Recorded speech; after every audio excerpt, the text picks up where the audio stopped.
Era el 12 de abril de 2013. Yo trabajaba en una sucursal local de una organización nacional de noticias televisivas. En aquel momento éramos probablemente la tercera redacción más grande de Virginia Occidental. Trabajaba principalmente como redactor de noticias, pero ayudaba a nuestros reporteros con la edición de las asignaciones cada vez que surgía algo importante. Me llamaron justo después de medianoche. Por la forma en que me hablaban y la urgencia en sus voces, pensé que estábamos ante otro 11 de septiembre. Esperaba algo enorme y catastrófico. Cuando llegué a la emisora, no sabía qué creer. El aparcamiento estaba abarrotado, pero no vi nada parecido a vehículos de la policía o del FBI. Sin embargo, reconocí los símbolos del USACE, Cuerpo de Ingenieros del Ejército de los Estados Unidos, y de la EPA, Agencia de Protección del Medio Ambiente. Llegados a este punto, pensé que estábamos ante una catástrofe natural. Me hizo pasar un hombre extraño vestido con vaqueros, camisa de franela y una especie de auriculares Bluetooth. Se suponía que parecía un civil, pero todo en su comportamiento gritaba que era un militar. Su mirada decidida, su actitud de no hacer preguntas. No tenía sentido interrogarle, aquella gente eran paredes de ladrillo. La redacción parecía diferente en la oscuridad. Las sombras eran más largas y todo tenía un ligero eco. Tal vez los sonidos no eran absorbidos tan rápidamente por el ruido de fondo. No había suficientes sillas para todos, así que algunos se sentaron en el suelo. Yo estaba al fondo, apoyado contra la pared junto a mis compañeros redactores de noticias, Ben y Erika. Todos estábamos un poco nerviosos y ansiosos, pero Erika no podía desconectar, siempre estaba trabajando y tomando notas mentales. No todo el mundo está aquí, susurró. ¿Qué? Nos falta gente, repitió. Nos falta un equipo de cámaras en directo. Ella tenía razón. Peter solía hacer la cobertura de cámara en directo. Trabajaba en estrecha colaboración con Noel, que tampoco aparecía por ninguna parte. Noel solía hacer la cobertura nocturna y de madrugada, así que esperaba que estuviera presente. Estaban trabajando en Juniper, añadió Ben. Recibí una llamada de un local. ¿Pasó algo allí? Pregunté. No, nada de eso, no. Ben negó con la cabeza. No tengo ni idea de qué. Fue algo en el valle. Erika encogió los hombros. Nunca habíamos visto algo así. Una mujer en traje entró, y dos hombres se acercaron para bloquear la salida. Nunca habíamos visto a ninguna de estas personas. Normalmente utilizábamos esta sala para las reuniones informativas matutinas, pero sin el murmullo de la gente tomando su café matutino, la sala parecía más siniestra. La mujer del traje de chaqueta llevaba varias carpetas y no paraba de hablar con alguien por el auricular. De todas las personas de la sala, parecía ser la que tenía más respuestas. Para llamar nuestra atención, golpeó con fuerza las carpetas contra el mostrador. La sala se quedó en silencio. Se está produciendo una situación en el condado de Greenbrier, dijo la mujer del traje. Ha habido un pequeño terremoto. No hay víctimas. En muchos sentidos, se trata de un acontecimiento insignificante en sí mismo. No sabemos cómo se ha enterado su equipo de noticias. Erika me dedicó una sonrisa cómplice. La gente del valle adoraba a Noel y sus programas matinales. Era la que más espectadores tenía, con diferencia. Si pasaba algo en el valle, ella lo sabía. Como se trata de un asunto de interés nacional, hemos tenido que tomar medidas drásticas para controlar la difusión de la información, continuó. No queremos causar agravios innecesarios. Si es tan poca cosa, ¿para qué tomarse tantas molestias? Uno de nuestros editores, Charlie, nunca sabía cuándo quedarse callado. La mujer del traje se detuvo, consideró la pregunta, y respiró hondo. Me di cuenta de que estaba estresada. Es una situación en desarrollo. Podría tener algún impacto en la fauna local, de ahí la presencia de nuestros amigos del USACE y la EPA. ¿Y a qué organización representa? Charlie no pudo evitar hacer preguntas. La mujer del traje había tolerado una sola interrupción, pero no dos. Uno de los hombres armados que cubrían la puerta se acercó a Charlie, lo agarró del brazo y lo puso en pie. «Solo pregunto con quién trabajas», se burló Charlie. «¿Es eso un problema? ¿Hay algún problema en decirme con quién estamos trabajando?» Ella se negó a ceder. El hombre intentó apartarlo, pero él se soltó y retrocedió. Hubo un murmullo al ver que las cosas pasaban de la frustración a un posible enfrentamiento. «Solo dínoslo». Charlie continuó. «¿Acaso eres del DNR? ¿Por qué no respondes a mi pregunta?» El hombre de la camisa de franela lo alcanzó y él levantó las manos. Sin resistencia ni provocación, lo empujó contra una de las mesas, boca abajo. Le clavó el codo en el cuello, haciéndole jadear y toser como si le estuvieran estrangulando. Lo ató en cuestión de segundos y lo sacó a rastras en un alarde de fuerza. Ahora todo el mundo estaba en el suelo. El equipo intentaba hablar por encima de los demás en esta tormenta de quejas y preguntas. Uno de los operadores de cámara intentó salir y le apuntaron con una pistola. La situación se agravó rápidamente, y solo se detuvo cuando la mujer del traje volvió a cerrar de golpe sus carpetas. Por una fracción de segundo, pensé que había sido un disparo. Si empezamos a trabajar juntos, puede que os quede una carrera al final de la noche. Dado que la cooperación no parece ser un hecho en este momento, debemos tomar algunas precauciones. Nos quitaron los teléfonos y nos cachearon para asegurarse de que no llevábamos nada escondido. La mujer del traje nos tendió un montón de documentos para que los firmáramos. No tuvimos tiempo de leerlos, solo un bolígrafo para firmarlos y una promesa de dolor si nos negábamos. Una vez dicho y hecho, se fue. Nunca la volví a ver. Durante la hora siguiente, trajeron a más gente. 2 coches más de guardias armados vestidos de paisano. Una vez que nos sacaron de la sala de reuniones, nos dividieron en 3 equipos diferentes. Nuestro director de noticias, Marcus, fue completamente marginado. En cuarentena, más o menos. No había una estructura organizativa clara, todo se ordenaba a distancia. Podíamos oír a los distintos agentes recibir instrucciones de un mando central externo. Algo en el condado de Greenbrier, sospechábamos. Un hombre llegó pasadas las 2 de la madrugada. Tenía unos 70 años y vestía un traje azul marino barato, pero me di cuenta de que no debía perderle de vista. Los demás agentes parecían prestarle especial atención. Llevaba un pequeño y ridículo broche de girasol en el cuello. Nos arrastraron de vuelta a la sala de reuniones, mientras los guardias empezaban a repartir carpetas. «Tenemos 3 posibles acontecimientos», dijo el anciano. «Todos igualmente posibles, y tenemos que estar preparados para cada uno de ellos. Vendrá más gente a lo largo de la noche, y se espera que permanezcáis aquí durante las próximas 16 horas, como mínimo». No hubo preguntas. No habíamos visto a Charlie desde que se lo llevaron. Habían hablado con Marcus al respecto, y desde entonces, había estado callado. Este era un hombre que normalmente estaba de pie al frente de la habitación ladrando órdenes y tomando el mando. Ahora parecía un cachorro abatido. «Los que tengáis carpetas verdes debéis quedaros aquí», continuó el anciano.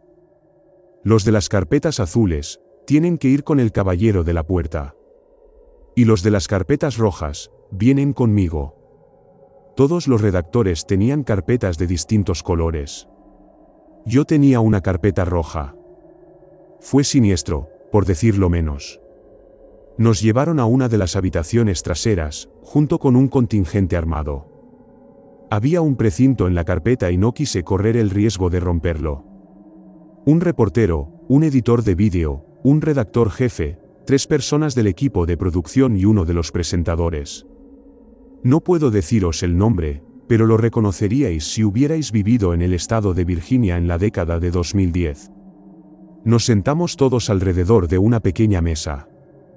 El viejo nos siguió hasta allí, recordándonos el acuerdo de confidencialidad que nos habían obligado a firmar. Una vez que estuvimos todos a puerta cerrada, hizo que los guardias le esperaran fuera. Por un momento, Nos quedamos solos el viejo y nosotros. Necesito vuestra discreción sobre este tema, dijo. Pueden leer sus informes. Rompimos los precintos y revisamos nuestras carpetas. Página tras página de detalles, fotos, gráficos y estadísticas. La mía era sobre las serpientes de cascabel de diamante. Cómo había una camada agresiva e invasora, y cómo se suponía que la gente debía mantenerse alejada de los lagos cercanos a Greenbrier a causa de ellas. Algo sobre un llamamiento urgente para que la gente se mantuviera alejada de varias cuevas subterráneas. Y para que no se alarmara por la presencia de los especialistas en fauna salvaje en la zona. Todo parecía preparado a toda prisa. Uno de los redactores levantó la mano y el anciano le permitió hablar. Esto no tiene ningún sentido, dijo el editor. Usted sabe que por aquí no hay serpientes de cascabel de diamante, ¿verdad? No importa, tendrás que denunciarlo. No, quiero decir, esto es mentira. Es ficción, creo que esas serpientes son nativas de Georgia. No importa lo que sea, y lo que no sea. Usted lo divulgará. Pero te lo digo, la gente se dará cuenta. Creerán lo que les digamos que crean. El viejo bajó la mano con fuerza. Todos retrocedimos cuando uno de los guardias abrió la puerta. Le hicieron un gesto con la mano para que se apartara y la puerta se cerró enseguida. Al enfriarse los ánimos, el anciano salió a fumar. Los demás nos quedamos un rato discutiendo por nuestra cuenta. Comparamos notas y no nos entusiasmaron las implicaciones. Se trataba claramente de una carpeta del tipo, en el peor de los casos. Y aunque toda la historia sobre serpientes de cascabel enfurecidas era ficción, no dejaba de poner algo de relieve. Si este escenario tuviera lugar, habría guardias armados rodeando una zona enorme. Hablaron de una posible quema controlada de la maleza y el cierre de varias carreteras grandes. Unas 3 docenas de casas tendrían que ser evacuadas, como mínimo. Pero ni siquiera se trataba de lo que decían, sino de lo que no decían.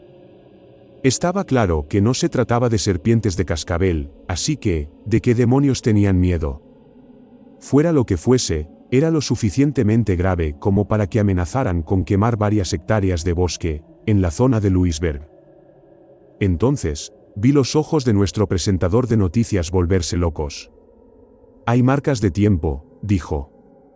Este es en 4 horas. Para poner en marcha todo ese plan, con tan poca antelación, ya tenían que haber puesto las cosas en marcha. Cuando el anciano regresó, nos volvieron a separar y nos dijeron que empezáramos a trabajar en el segmento de noticias.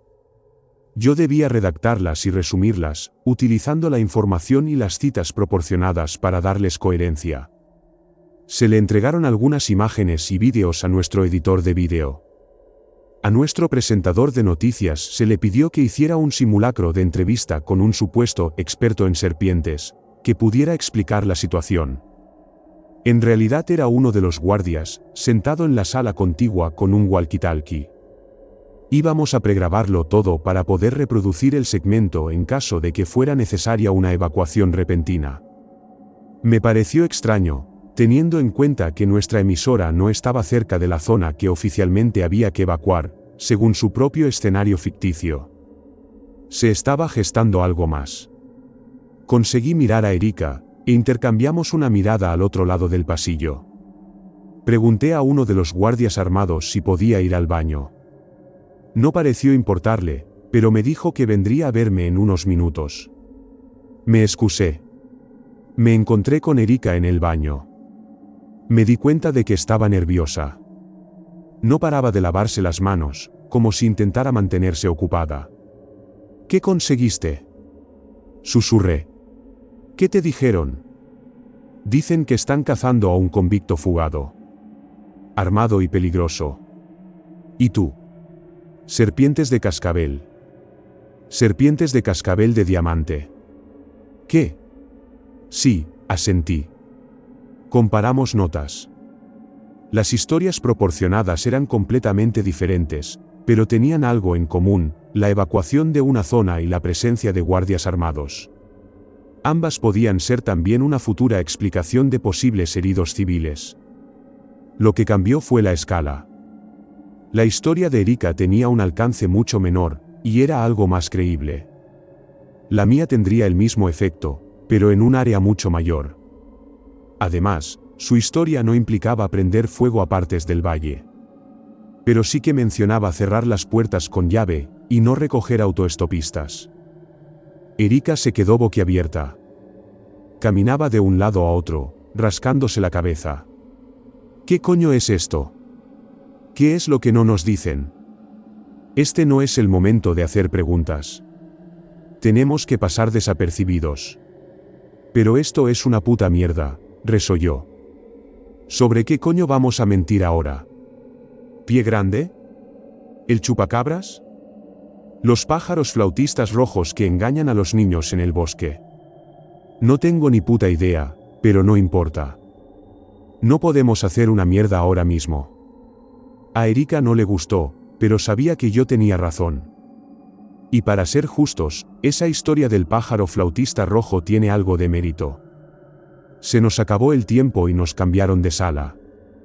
Me senté delante de un portátil con un guardia supervisando mis acciones. Nos habían quitado el wifi, pero empecé a esbozar un segmento sobre el supuesto brote de las serpientes de cascabel de diamante. Cada párrafo fue revisado, y no hubo ninguna corrección. Todo se enviaba inmediatamente al estudio, o se devolvía con una lista de notas. Hubo protestas del equipo, pero se acallaron rápidamente. Los editores de vídeo no tenían casi nada con lo que trabajar, y sin Noel y Peter, sabíamos que la gente empezaría a hacer preguntas. No se puede hacer un segmento de madrugada sin ellos, sobre algo tan extravagante. No solo estábamos mintiendo, sino que nos vimos obligados a hacerlo mal. Es solo por precaución, nos dijeron. Eso es todo. Una precaución. Probablemente no salga al público. La gente corría por todas partes. Algunos se gritaban en los pasillos. Alguien lloraba en el baño, y un tipo del equipo de producción se desmayó por el estrés. Parecía un muñeco de ventrílocuo, con los ojos entreabiertos, desplomado en un rincón. Uno de nuestros ayudantes intentaba explicarle algo a un guardia y recibió como respuesta un gancho de derecha directo a la mandíbula. Las cosas se estaban descontrolando rápidamente, y yo estaba bajo una gran presión para terminar de escribir.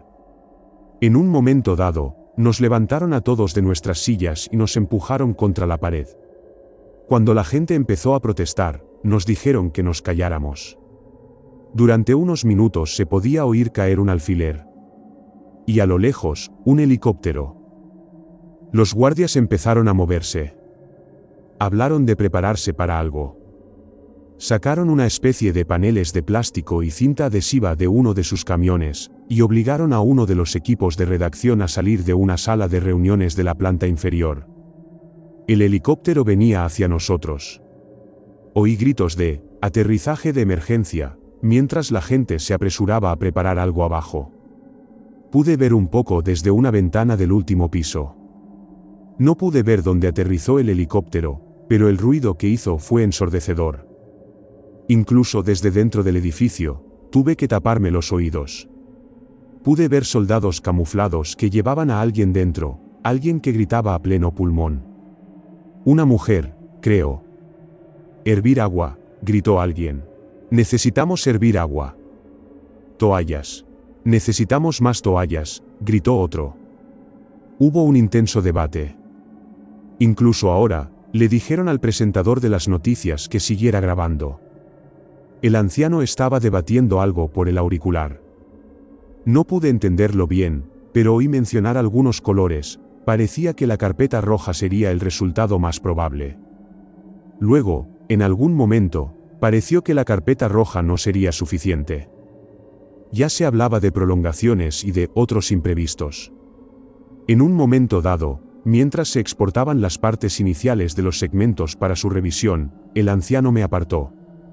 Me llevó abajo, más cerca de los gritos, y me metió en una pequeña habitación lateral.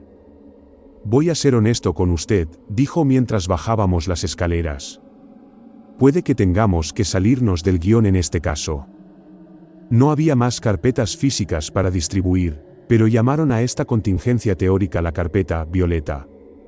Solo estábamos Ben y yo trabajando en ella, ya que la primera carpeta había sido completamente abandonada y necesitábamos un nuevo concepto sólido. El escenario más leve ya no era plausible, al parecer. El viejo nos sentó y se quejó de que necesitábamos algo que explicara toda una nueva serie de acontecimientos. Estamos hablando, tal vez, 6 o 7 millas de radio aumentado en cada dirección. Corte total de agua para todo Louisburg por al menos 36 horas. Incendio semicontrolado a una escala sin precedentes. Cortes intermitentes de energía. Oleadas de sacudidas de tierra que pueden causar todo, desde la interrupción del tráfico hasta la rotura de tuberías de gas y alcantarillado.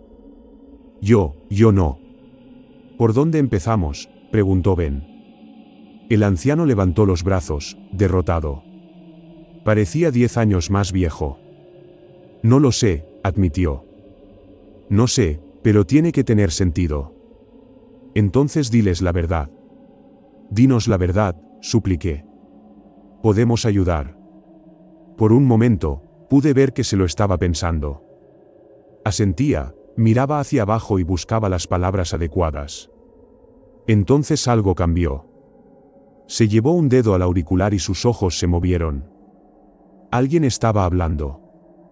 De repente, se levantó de la silla. No los traerás aquí, le dijo a alguien al otro lado de la línea. Tenemos civiles, no puedes, no. Y con eso, salió corriendo de la habitación. Ben y yo nos quedamos sentados un rato. Intenté imaginar qué podía estar ocurriendo ahí fuera para provocar este tipo de respuesta. Pensé en lo que había dicho la mujer del traje, se trata de una situación que se está produciendo en el valle de Greenbrier. Es una zona enorme. ¿Había sido poco específica, o se trataba de algo que realmente abarcaba todo el valle? Teniendo en cuenta que estaba trabajando en la carpeta violeta, empezaba a considerar esto último. Yo no sé qué hacer, admitió Ben. Jamás he vivido una situación similar en el trabajo. Ninguno de nosotros lo ha hecho, añadí. Agua, electricidad, fontanería, ha dicho terremotos. Sacudidas terrestres, asintió Ben. No terremotos, sino como una serie de réplicas. ¿Cómo se producen? ¿Qué demonios decimos? Yo no soy geólogo, sonrió Ben. Tal vez, culpar a los demócratas. Me reí entre dientes. Ben siempre sabía exactamente qué era lo mejor que podía decir. El helicóptero se marchaba, pero algo ocurría afuera. La gente estaba callada en los pasillos. Desde la seguridad de nuestra pequeña habitación, podíamos oír que traían algo. Algo que rodaba sobre ruedas chirriantes. Ben estaba a punto de asomarse, pero lo detuve. No íbamos a involucrarnos. No en mi guardia. Aquella mujer gritona se había callado. Quizás se había desmayado. Pude oír algo golpeando el metal. Un gargajo, seguido de un siseo similar a una serpiente. Ruedas chirriantes seguían girando, mientras algo era empujado lentamente a través del edificio. Más tarde, otro golpe, seguido de un chasquido. Todo quedó en un silencio sepulcral. Un segundo después, el caos. Disparos, gritos, chirridos metálicos. Madera que se rompía, cristales que se hacían añicos. Disparos automáticos, cientos de balas en todas direcciones. Cuando los disparos se apagaron, oí a la gente correr en busca de seguridad. Las puertas se cerraban de golpe, y voces desesperadas pedían barricadas y munición. Aún hay gente ahí fuera, se oyó una voz apagada. Sáquenlos de ahí. Y entonces, un ruido completamente extraño. La mejor forma en que puedo describirlo es una respiración traqueteante. El mismo tipo de traqueteo que se oye cuando una avispa grande lucha contra una ventana de cristal, pero más grande y orgánico. Era rítmico, como alguien que respira profundamente, herido. Entonces, hubo un chasquido. Un chasquido agudo, como de delfín. Rebotaba contra las paredes, forzando un eco. Era un sonido tan agudo que me hacía cosquillas en el oído interno, haciéndome girar la cabeza. Oí pasos. Varios pares, múltiples individuos. Y venían hacia nosotros. Nuestra habitación no era más que una pequeña sala de reuniones. Una mesa con un juego de portátiles, 5 sillas de oficina, 2 plantas falsas y una alfombra gris, eso era todo. Pero tuve la sensación de que si lo que fuera se abría paso hasta aquí, tendríamos problemas. Esto tenía que ser la respuesta a lo que estuviera pasando en el valle. Y fuera lo que fuera, ese sonido iba a perseguir mis pesadillas. Señalé el interruptor de la luz, pero Ben no captó la indirecta. Intenté mover la mano y eso pareció funcionar. Volvió a la realidad, apagó la luz, y ambos nos metimos debajo de la mesa. Momentos después algo húmedo golpeó la puerta. Ben se tapó la boca para ahogar un grito. Aún podía oír su gemido. Otra palmada contra la puerta, esta vez más arriba. Podía oír otra serie de pisadas más lejos, contando al menos 3 individuos en total. Luego, chirridos metálicos. La manivela estaba girando. Ben no podía callarse. Estaba a punto de hiperventilar y parecía cuestión de tiempo. «Tienes que parar, Ben», susurré. «Tienes que parar. Solo detente». No puedo simplemente, no, yo». Se puso peor. Le tapé la boca con la mano, obligándole a cerrarla. Podía sentir su aliento caliente en mis dedos. La manilla de la puerta giró y algo húmedo entró en la habitación, solo ligeramente amortiguado por la alfombra. Más chasquidos. Más exhalaciones agitadas. Algo viscoso y caliente, cayó al suelo en trozos. Podía sentir la respiración de Ben cada vez más irregular. Más rápida. Algo golpeó la mesa que teníamos encima. Ben no pudo evitarlo. Gritó. Por un momento todo quedó en silencio. Cada habitación, cada guardia, cada vehículo fuera. No me di cuenta de que estaba conteniendo la respiración hasta que empecé a sentir calor en la cara. Entonces, una de las sillas de la oficina fue arrojada al otro lado de la habitación. Un siseo furioso y animal. Y de repente, Ben se estremeció. Está parado sobre mi pie. Está parado, sobre mí. Ben se aferró a mí. Y en el siguiente suspiro, fue sacado de debajo de la mesa. Ya ni siquiera gritaba, solo, gemía como un niño asustado que lucha por entender sus pulmones. Escuché algo pesado caer sobre él, una y otra vez, como un primate tratando de aplastar una sandía. Lapsos temporales en su respiración mientras sus costillas eran aplastadas. Un chasquido al retorcerle el brazo. Gotas de algo caliente salpicaron y me golpearon en la cara y en el lado derecho del brazo. Podría haberme quedado. Y sin embargo, algo en el fondo de mi mente me decía que corriera. Así lo hice. Incluso en la oscuridad, conocía este lugar de memoria. Me escabullí de debajo de la mesa, atravesé la puerta y me dirigí directamente a la salida. Una docena de voces me gritaban desde una docena de direcciones. Vamos, vamos, vamos.